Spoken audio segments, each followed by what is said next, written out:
So, ito po yung mga naka-install sa akin na node, katulad ng Distribute AI. So, congrats po sa mga nakabenta nun. So, una sa akin itong si Gradient Sentry Node. Ayan, isa rin to sa magandang node. Malaman nyo po na running to pag may nakalagay na good. So, pag not connected po, i-close nyo po din, open nyo lang ulit. So, paano yung pointing dito? Ganun din po. Mas maraming taps kang makuha. Mas marami kang points. So, yung taps po, tsambahan lang po yan. And make sure po na laging connected yung inyong gradient. Next naman si Teneo. So, yan, sign up lang rin po kayo and then click nyo tong connect node. Ayan. So, may heartbeat po yan. Pag sinabing heartbeat, bali, next na connect node nyo lang dapat yan. So, malalaman nyo kung connected na dito.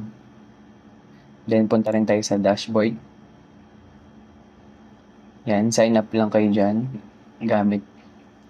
And then, so ang next kong ginagamit ay itong si NodePay. So, yan, season 2 na to sa mga nakapagbenta nung season 1. Congrats din. So, open nyo lang siya lagi. Tignan nyo rin lagi kung connected. And then, claim nyo yung daily treasure claim. Next naman itong si Bless. So, isa rin to sa pinakamagandang node katulad ni Gradient. Malalaman mo siya dito.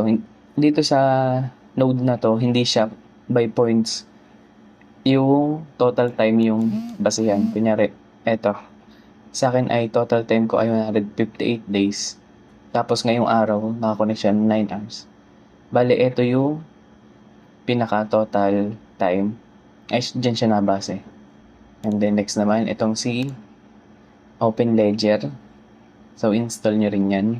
Bali, daily claim lang rin yan. And then, meron din siyang referral, mission, heartbeat. Ayan. Next naman si Don. So, sa mga nakakita net sa Facebook, marami na nagbebenta ng account nila, ng email nila dito. So, ayan, install nyo rin yan. Isa rin to sa may malaking funding na node. Next naman si Nauris. So, install nyo rin yan. May bali-balita na sa June daw yung TGE neto. Ang pointing system naman dito ay mas maraming ads na lalabas sa browser mo, mas malaki yung points mo. Kunyari, mapunta ka sa isang block na site, i-whitelist nyo lang siya para ma-access nyo siya. Kunyari, punta tayo dito sa testnet dashboard. Ayan. Bali, may isa akong notes dito. And then, ang aking points ay nandito. So, sa rewards, makita nyo dyan kung magkano yung Epoch 1 and Epoch 2. So, habol pa tayo dito, guys.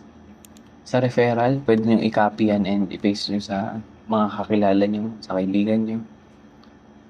Next naman na node na naka-install sa akin ay si Tritos. So, ayan. Sign up din kayo dyan. Ayan, points will be updated every 30 minutes. Ang next naman na bagong-bago pa lang ay si Chakra. So, ang pointing system nito ay mag-idle ka lang o mag-scroll ka lang sa X, ay sa Twitter, sa YouTube. So, sa Facebook wala pa. So, data scrap tong node na to and isa to sa pinakamaganda kasi medyo bago tong Chakra. Bagong style. So, ang next ko pang naka-install ay bali pang PC to. Itong si Distribute. Ayan, yung binenta natin nakaraan. Tsaka itong si Grass. Ayan, si Distribute tsaka si Grass.